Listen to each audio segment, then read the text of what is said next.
बापाचे पुताचे आणि पवित्र आत्म्याचे नावेन आमेन. ह्या मागण्यांत भाग घेवंक तुमकां माय मोगाचो येवकार दिता. आमी सगळीं जाणां मागण्यांत आसा, मागणें कोत्ता. तरेची मागणी आसात. मागणें म्हणजे कितें? देवा बरोबरचो संबंद. जेजून आमकां देव कोण पळय तो आपल्या अणभवांतल्यान कळयला. बाप जावन आसा देवाचो आकार. पूण हो बाप एकदम मोगाळ. ताणें आमचे पासत सगळें केलेलें आसा आनी सगळें कोत्ता. पूण कसो कोत्ता? आमचेच उद्देशी. पूण हे आमचे उद्देशी घडोवन येवच्याक ताणें आमचे भितर आपल्याच पुताचो आत्मो घातलेलो आसा. आनी हाका लागून आमच्यान ताच्या पवित्र आत्म्याक आजीर जावन जेजूच्या आसण्यांत आमच्यान बापाक आनी ताचे बरोबर संबंद जोडूंक जाता. म्हणून हो संबंद आतां आमी जोडया.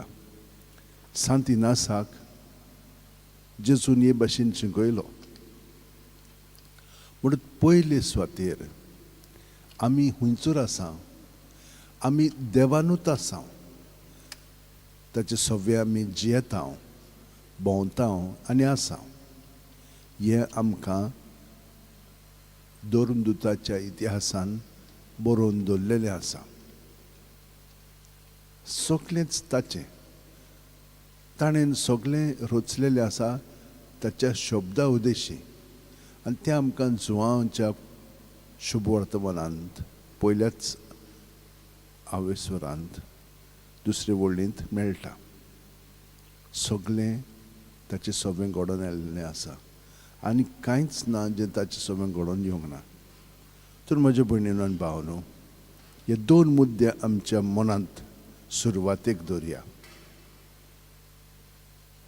ताका आजीर जाली की ना, भायल्यान आनी भितरल्यान तो आसा.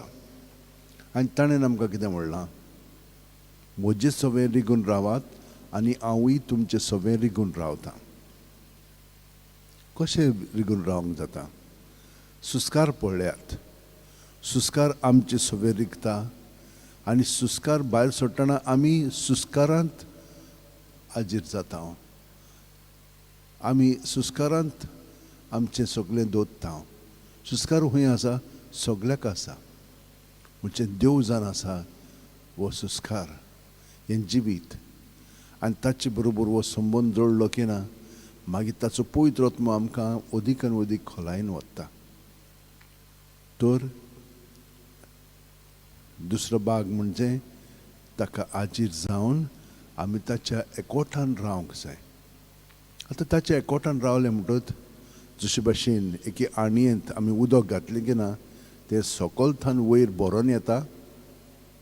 त्याच प्रमाणे आमी सुस्कारान आमची पांयाची बोट आसा थंयसरतान तकली मेरेन भरोन येता.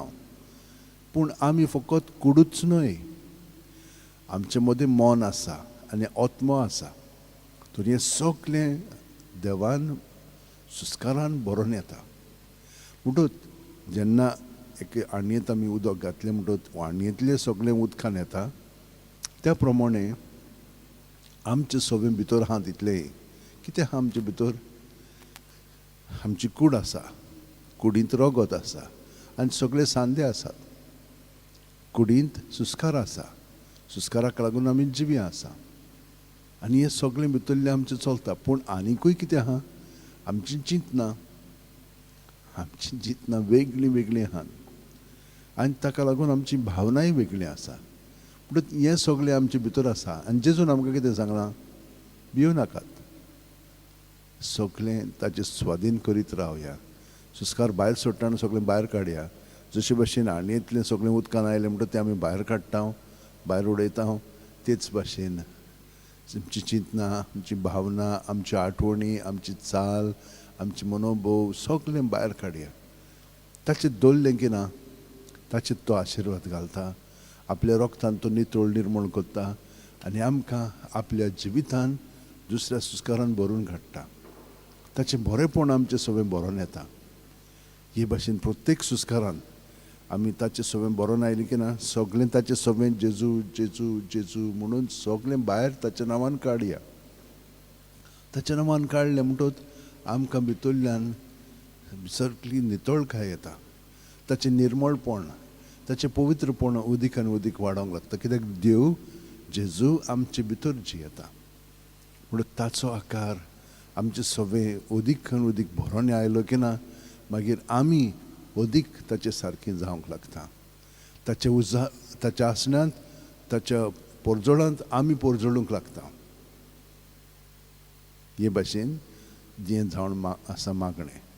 आतां हो आकार अदीक आनी अदीक आमचे सगळें ताचो येवच्याक ताच्या जिविताचेर आमी नियाळ कोत्ता. ताच्या जिविताक आमी आजीर जाता आनी तें आमी आपणायता. कशें आमी पळोवंक जाय तो ही आहा, सगळें कितें कोत्ता, कितें उलयता, कितें म्हणलां ताणें तें सगळें आमच्या काळजांत दवरया आनी ते काळजांतान तो आकार आमचे सगळें अदीक आनी अदीक घडोवन येतलो. हे भाशेन आमी आमचो वेळ सारया आनी आयचो दीस ताच्या एकवटांत आमी सारया. आयचो दीस आमी ताच्या पवित्र नांवा विशयी संभ्रमलेलो आसा. ताच्या नांवांत आमी रावया. म्हज्या भयणीन आनी भावनो, खूब तरेतरेचे भाशेन लोक ताच्या नांवांत रावतात. थोडे जाण फकत जेजू जेजू जेजू जेजू जेजू जेजू 1000 पाटी आख्खो दीस भर म्हणटात. हांव कितें म्हणटा, जेजू जेजू म्हणया पूण कशे भाशेन ताका आमी एकवटान रावया आनी आमचे भितर आहा तितलें ताचें सगळें दवरया. हातूंत थोडें वेगळेपण आसा. म्हणजे आमी हो संबंद एकदम लागशिल्लो जेजू सगळें दवरता. ह्या लागशिल्ल्या संबंदान आमी अदीक आनी अदीक ताचे सारकें जावंक लागता आनी आमची चिंतना आमची भावना सगळीं ताचे सगळें दवरली ती नितळ निर्मळ जाता आनी आमची चिंतना भावना सगळीं बदलोंक लागतात. ती ताचे सारकें जावंक लागतात आनी हातूंतल्यान आमकां शांती मेळोंक लागता. ही शांती मेळ्ळी की ना मागीर आमी जाणो की देव खरेपणी आमचें सगळें आसा आनी आमी ताचें सगळें आसा. मागीर कितें करया, तशें घडलें की ना मागीर आमी अदीक आनी अदीक ताचें सगळें रावया. आख्खो दीसभर कसलेय स्थितींत हें ताचें शांतीपण तें एकवटपण आहा तें आमी बिगडोवचें न्ही. कसलीय चिंतना कसलीय भावना आमचे भितरली आयली जेजू सगळें दवरया. दुसऱ्यांची चिंतना भावना चाल आठवणी सगळें ते आमचेर थापतात ते आमचेर घेवचें न्हय.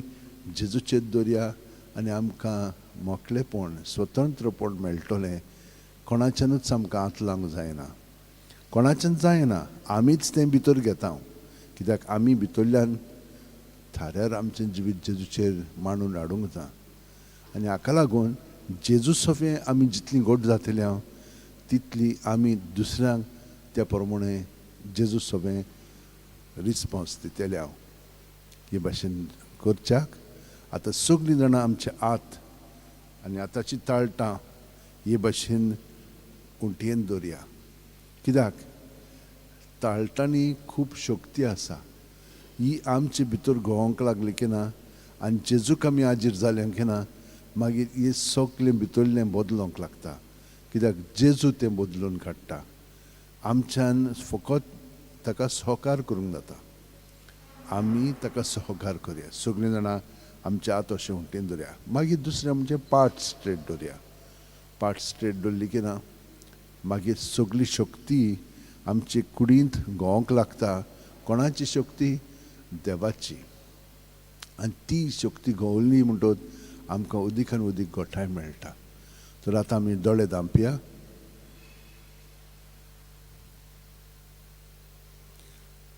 सुस्काराक आमी आजीर जावया.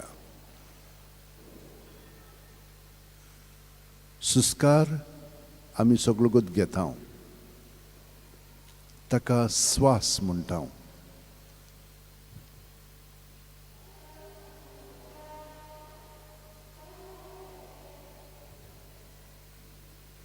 सुस्कार आमचे कुडींत मनांत आत्म्यांत भरोन येता. पांयाची बोटां आसात तिचोत्तान तकले मेरेन, आनी तकले सान बोटां पांयाची आसात थिंचोर पर्यंत सगलो सुस्कार आमी भायर काडटा. पिळून सगळें भायर काडया. जेजून आमी बरोवन आयल्या. जेजू सगळें आमचें सगळें दवरया.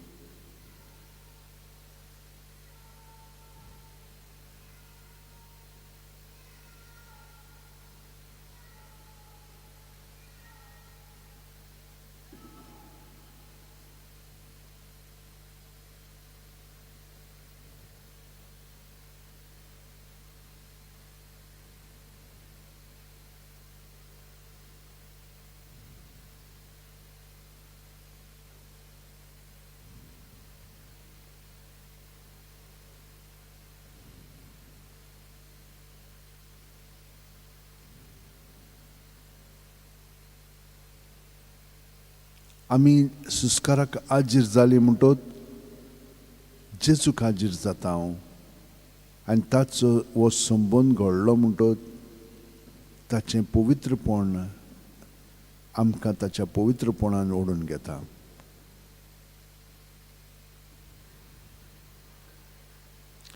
आमचें आपलेपण आहा तितलें आमकां दिसोंक लागता.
प्रत्येक सुस्कार घेता हांव ताका आमी आजीर जावया.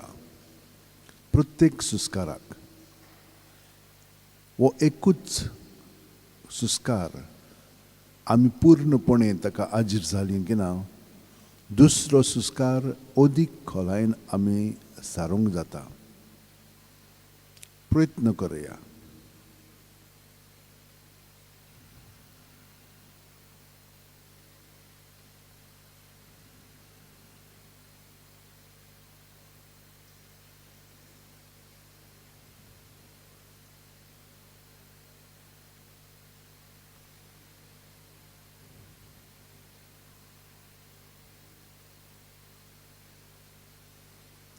पिळून सारको तो सुस्कार भायर काडून आमी तातूंतली स्वतंत्र जावया. सगळें भायर काडलें की ना, सगळें भितर आहा तितलें भायर सरलें की ना, आमी अदीक आनी अदीक ताच्या जिवितान बरोवन येतले. कित्याक दुसऱ्या सुस्कारान आमी जेजूक अदीक आजीर जावंक लागतले. हाका लागून सुस्कार भायर सोडटना ताच्या नांवान तर आमी सगळें भायर काडीत सुस्कार तो सगळो भायर आमी काडून ताचेर दवरीत जाल्यार सगळें भितरलें आमचें ताचेर दवरून आमची चिंतना, आमची भावना, आमची चाल, आमच्या आठवणी सगळें भितर आहा तितलें भायर काडया. ताच्या नांवान तें भायर काडया. आनी ताच्या नांवान भायर काडलें की ना, तें सोंपेपणी भायर सरतलें आनी आमकां रोखडीच पिकोवणी मेवतली. तीच चिंतना, तीच भावना, त्योच आठवणी आमचे मदें आमकां आपल्या ताब्यान कोच्ची ना म्हणून आमी तांचे गुलाम जावचे नात.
जितली आमी जेजूक सुस्कारांत हाजीर जातले हांव तितलें आमचें जिवीत तो बदलून काडटलो हो सहकार आमी ताका करुया.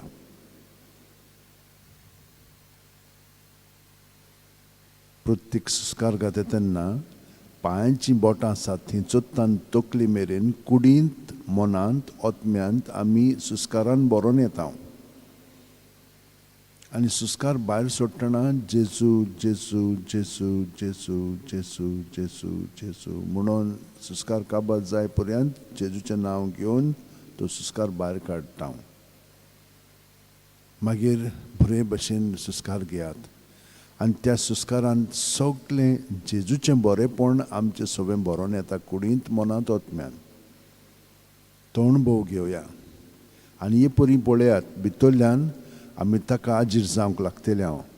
आमची चिंतना आमची भावना जे आमकां ताचें सगळें रावंक दिनात तींच आतां जेजू जेजू म्हणून भायर काडया. कसलीय जावं ती चिंतना भावना कसल्योय त्यो आठवणी जावं त्यो सगळी जेजूच्या नांवान भायर काडया. बऱ्यो आनी वायट चिंतना तशींच भावना आठवणी जावं कितेंय जेजूच्या नांवान तें भायर काडया आनी रोखडीच आमकां शांती मेळोंक लागतली.